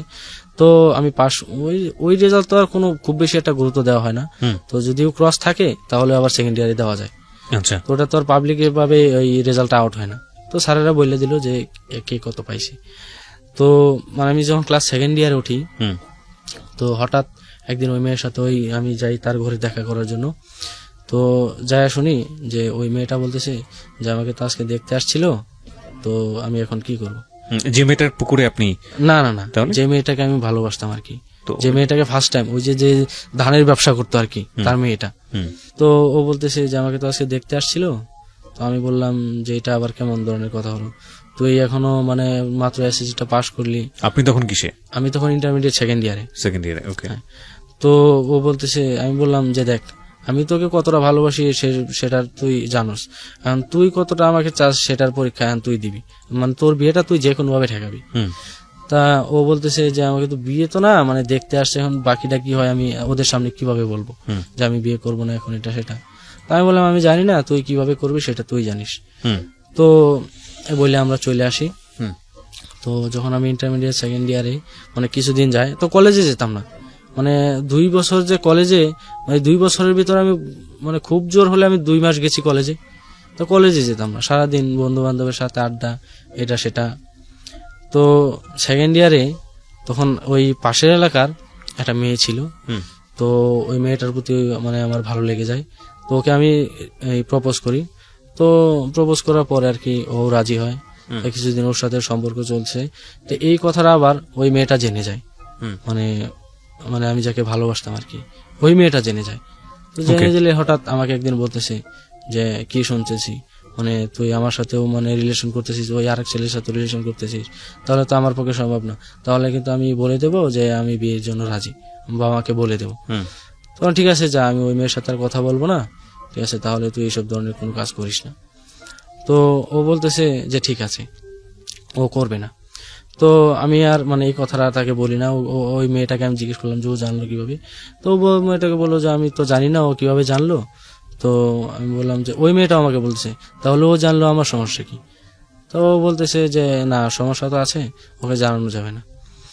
তো ওকে আমি বিষয়টা বুঝতে দিই নাই আর কি, ওকে কোনো কিছু বলি নাই। তা ওই মেয়েটার সাথে আমার মানে অনেকদিন সম্পর্ক থাকে। তো ইন্টারমিডিয়েটে যখন আমার ওই সেকেন্ড ইয়ার যখন শেষ সময়, মানে পরীক্ষার কিছুদিন আগে, তো আমার দাদি যে আমাকে অনেক ভালোবাসে, আমিও তাকে অনেক শ্রদ্ধা করি, মানে আমাকে অনেক লালন পালন করছে, যত্ন করছে। তা ওই দাদি আমার অসুস্থ, মানে বয়স তো প্রায় 100+ বা এরকম কিছু হবে। তো দাদু অসুস্থ, তো বিছানায় পড়া। তো আমি যখন মানে আমি জানি কোথায় গেছিলাম, আমার সঠিক মানে মনে পড়তেছে না। তো আমাকে ফোন দিছে, বলতেছে যে তোর দাদি খুব অসুস্থ। আমার এক ফ্রেন্ডে বলতেছে যে তুই তাড়াতাড়ি বাড়ি আয়। তো আমি বাড়ি আসলাম। বাড়ি আসার পরে দেখি যে আমার দাদি খুব অসুস্থ, তো সবাই কান্নাকাটি করতেছে। তো আমার এক চাচা বলতেছে যে একটু বাজারে যায় গিয়ে একটা ডাক্তার নিয়ে আয়। মানে আমাদের এলাকা থেকে কিছু দূরে মানে একটা ছোটখাটো বাজার ছিল যেখানে সব মোটামুটি কিছু পাওয়া যেত। তো ডাক্তার তো আসলে না, একটা ফার্মেসিতে, ও একটা ফার্মেসি চালাইতো। তো যারা ফার্মেসি চালায় তো স্বাভাবিক মানে যে প্রেসার বা এসব কিছু মানে মাপতে পারে। তো ও বলতেছে যে ওকে গিয়ে নিয়ে আসো। তো আমি গেলাম, আবার ও আমার চাচা বলে দিছে যে ও যদি না আসে তাহলে আমার নামটা বলবা। তো আমি গেলাম ডাক্তারের কাছে, দৌড়ায় দৌড়ায় গেলাম কান্না করতে করতে। ওকে গিয়ে বললাম যে ভাই আমার সাথে একটু চলেন, আমার দাদি খুব অসুস্থ, তো আপনাকে যাইতে হবে আমার সাথে। বলতেছে যে তোমার দাদি বয়স কত? আমি বললাম যে প্রায় 100 বা 100 মানে কাছাকাছি এরকম হবে বা প্লাসও হইতে পারে। তো আমাকে বলতেছে যে না আমি তোমার সাথে যাব না। আমি বললাম কেন যাবেন না? 100 বছর বয়স হয়ে যাচ্ছে বা হবে, তাহলে সেই মানুষটা এই অবস্থায় বিছানায় অসুস্থ হবে না তো কি হবে? তা আমার ওর প্রতি আমার খুব একটা রাগ উঠে যায়। ও বলতেছে যে না আমি যাব না, কোনোভাবে আমি ওকে যাওয়া সম্ভব না, এখন আমার মানে মানে বেচা কিনার টাইম, মানে সন্ধ্যাকালের দিকে বিকালের দিকে। তো ও আমার সাথে আসে নাই। তো আমি কান্না করতে করতে বাড়ি চলে আসি। আইসা বললাম যে ওই ডাক্তার তো আমার সাথে আসলো না। তো আবার দাদি আবার আমাকে হাত দিয়ে ইশারা দিয়ে ডাকতেছে।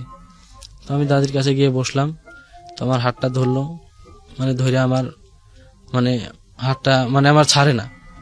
মানে আমি যে মানে এখন মানে কি করব আমি বুঝতে পারতেছি না। তো তখনই হঠাৎ মনে হইলো যে আমার একটা ফ্রেন্ড ছিল বোবা, ও আবার অটো চালাইতো। তো ওকে আমি মানে SMS দিলাম যে তুই যদি ফোনের কাছে থাকিস তাহলে আমাকে একটা ফোন দে। তো আবার শুনতে পারে। তো আমি ওকে সবকিছু বললাম যে একজন তাড়াতাড়ি করে একজন ডাক্তার নিয়ে আয়। তো বলার পরে কিছুক্ষণ পরে প্রায় আধা ঘন্টার মতো তো একটা ডাক্তার নিয়ে আসলো। ডাক্তার নিয়ে আসা তো ও ডাক্তার বলতেছে প্রেশারটা মাপলো, বলতেছে যে আমাকে যদি আরো মানে যে সময় অসুস্থরা হয়েছে ওই সময় যদি আমাকে মানে খবর দিতেন তাহলে হয়তো বা আমি কোনো মেডিসিন বা কোনো কিছু দিতে পারতাম, আবার যদি বাঁচতে বা যত বাঁচত। তো এটা বলার পরে তো সবাই তো আরো বেশি কান্নাকাটি করতেছে। তারপর বলতেছে এটা আমার হাতে আর নাই, মানে বাকিটাও পড়ার ইচ্ছা, মানে প্রেশারটা একদম বেশি হয়ে গেছে। তো ও একটা মানে একটা ওই ট্যাবলেট লিখে দিল আমাকে যে তুমি এই ট্যাবলেটটা নিয়ে আসো, এই ট্যাবলেটটা খায় যদি মানে ওই বিছানায় মনে করেন যে শোয়া অবস্থায় যেভাবে থাক, যদি প্রস্রাব বা পায়খানা হয় তাহলে এর মানে মোটামুটি ঠিক হওয়ার সম্ভাবনা থাকে। তা ওই ট্যাবলেটটার দাম হলো 60 টাকা। তো আমি 20 টাকা নিয়ে গেলাম। ও আমাকে বলে দিয়েছে 60 টাকা দাম। আমি 20 টাকা ছিল, আমি 20 টাকা নিয়ে ওই দৌড়ে ওই আবার ফার্মেসিতে গেলাম। তো বলতেছে যে কোন ডাক্তার আসছে, সেটা আপনার শোনার দরকার নাই, আপনি আপনার ব্যবসা করেন, এই যে আমাকে এই বড়িটা দেন। তো বলতেছে যে 60 টাকা দাম। ও বলতেছে আমার কাছে ভাঙতি নেই। তো আমি বললাম কেন, আপনি ব্যবসা করেন নাই, আপনি সারাদিন বিক্রি কিনে করেন না, এইটুকু সময়ের মাঝে আপনার কাছে ভাঙতি থাকবে না কেন?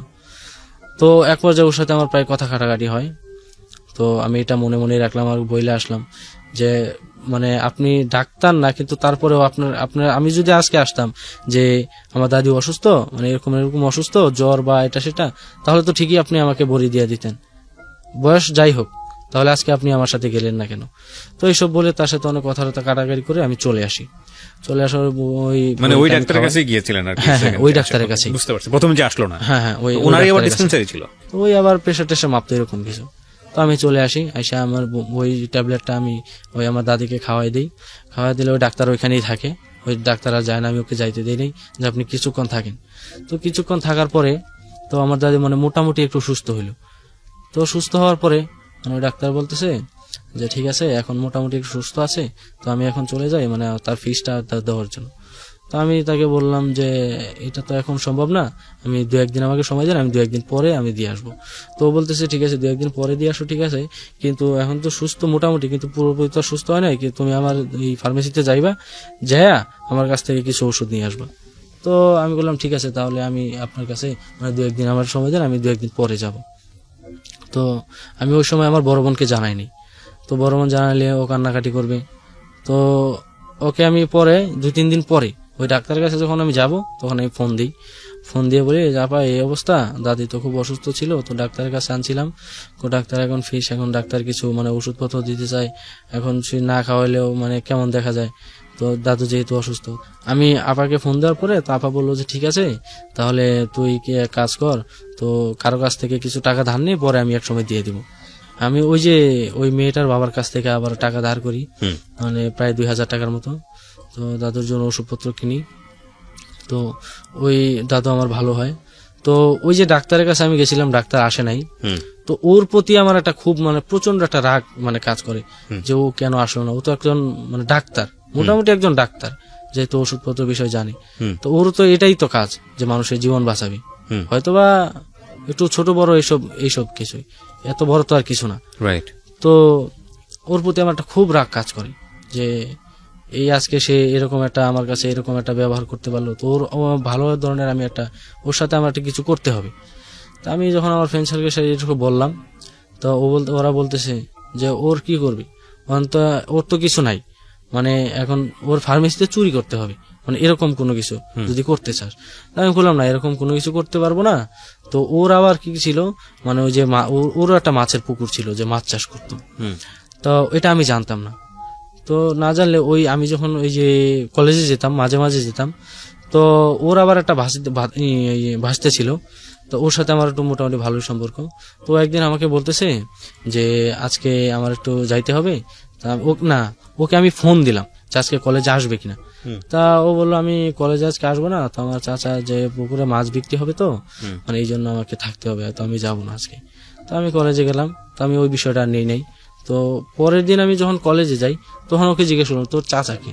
তা ওই ফার্মেসির মালিকের কথা বললো। তখন আমি বললাম যে মাছের চাষ কোথায় করে বা সবকিছু ডিটেলস নিলাম, মানে আমার পরীক্ষার কিছুদিন আগে। মানে এই লোকটা মাছের চাষ করে? হ্যাঁ, এই লোকটাও মাছের চাষ করে। তো তারপর মানে আমি সবকিছু ডিটেলস নিলাম যে পুকুরটা কোথায় বা এটা সেটা, মানে কি পরিমাণ মাছ আছে, তো মাছ কিরকম বিক্রি করলে কিরকম টাকা লাভ হলো, তো অবস্থা থেকে আমার স্বাভাবিকভাবে সব নিলাম। তো নেওয়ার পরে হঠাৎ একদিন মানে আমার পরীক্ষার কিছুদিন আগে তারা আবার মাছ বিক্রি, পুকুরটা অনেক বড় ছিল, মানে অনেক বড় ছিল, মানে একবার মাছ ছাড়লে আর কি, মানে বেশি করে মাছ ছাড়লে 2-3 বার বিক্রি করা যেত। ফার্স্ট টাইম বিক্রি করছে, তো খুব বেশি এটা বিক্রি করে নাই। তো আমি আমার পরীক্ষার কিছুদিন আগে তো আমি ওই এলাকায় গেলাম, যাই একদিন বিকালবেলা সবকিছু ঘুরে দেখে আসলাম।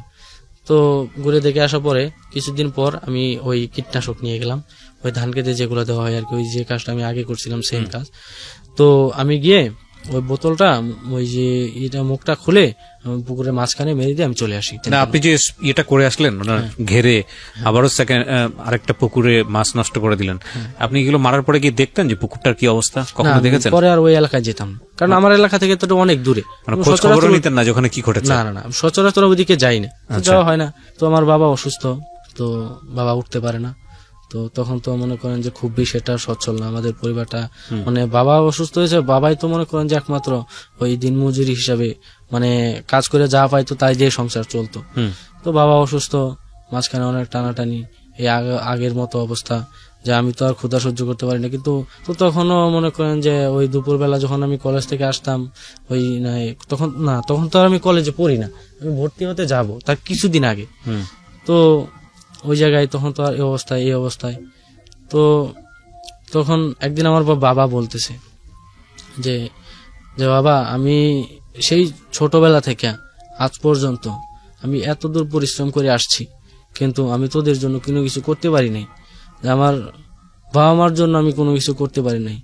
তো বাবা আমার কান্না করতেছে, আমি বাবাকে আমি কোনোদিন কান্না করতে দেখি নাই। এটা ভয়ঙ্কর রকমের ফিল হয়, এটা আমি জানি না মানে পৃথিবীতে কয়জন সন্তানের এটা দেখার, মানে কাউকে যাতে না দেখায়। কারণ বাবা ছোটবেলা থেকেই সন্তানের কাছে একটা বিশাল বট গাছের মতো, বিশাল আশ্রয়স্থল। তো এই মানুষটা যখন কান্নাকাটি করে, এটা যে কি ভয়ঙ্কর হেল্পলেস একটা ফিল দেয়, খুব ভয়ঙ্কর রকমের একটা বাজে ফিল দেয়, এটা আসলে এক্সপ্লেইন করার মতো না।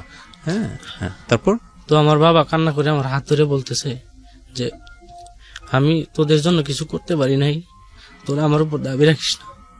খুব দুঃখজনক আসলে। তো তখন আমি ডিপ্লোমায় ভর্তি হই নাই, ভর্তি না হয়ে আমার দোলা ভাই যে ছিল ওর সাথে আমি কোনদিন কথা বলি নাই, এর আগে দেখলো নাই। একদিন আমি ফোন দিলাম আপার কাছে নাম্বার নিয়ে, যে ভাই এই অবস্থা, আমাকে একটা যে কোনো ভাবেই হোক একটা চাকরিতে ঢুকাই দেন, আমি পড়ালেখা তো আর করবো না, আমি দেখি আমি যে আমার বাবা মার জন্য কিছু করতে পারি কিনা, একটা কোম্পানিতে আমার চাকরি দেয়। আমার 7,000 টাকা স্যালারি ছিল ওই জায়গায়। তো আমি 7,000 টাকা দিয়ে আমার 1,000 টাকা রুম ভাড়া ছিল। আমি আর মানে যা পাইতাম মানে খাওয়া খরচ বাদে আমি সব দিয়ে দিতাম, আমি নিজের জন্য কোনো কিছু রাখতাম না। আপনি বর্তমানে কি করছেন? আমি বর্তমানে ওই নেটের একটা কোম্পানিতে জব করতেছি। ওখানে আপনি কি করেন? হোম সার্ভিস দেন বিভিন্ন, কি কাজ? আপনার কাজটা কি? ওই হোম সার্ভিসটা দেওয়াই আমার কাজ। বিভিন্ন কেবল বাড়িতে গিয়ে system। টাকা পয়সা তোলা না না, নাকি না, ওই তাদের নতুন করে কানেকশন দেওয়া নতুন করে কানেকশন? বা ওই এতে আপনার কয় পয়সা হয় প্রতি মাসে? এতে আমার Salary 10,000 কত? টাকা স্যালারি আসে কত? মোটামুটি 10-এর মতো। 10-এর মতো। এটা আপনি কি করেন? খেয়ে পরে বাড়িতে পাঠাতে পারেন? হ্যাঁ, আমি আমার নিজের মানে প্রতিদিন যা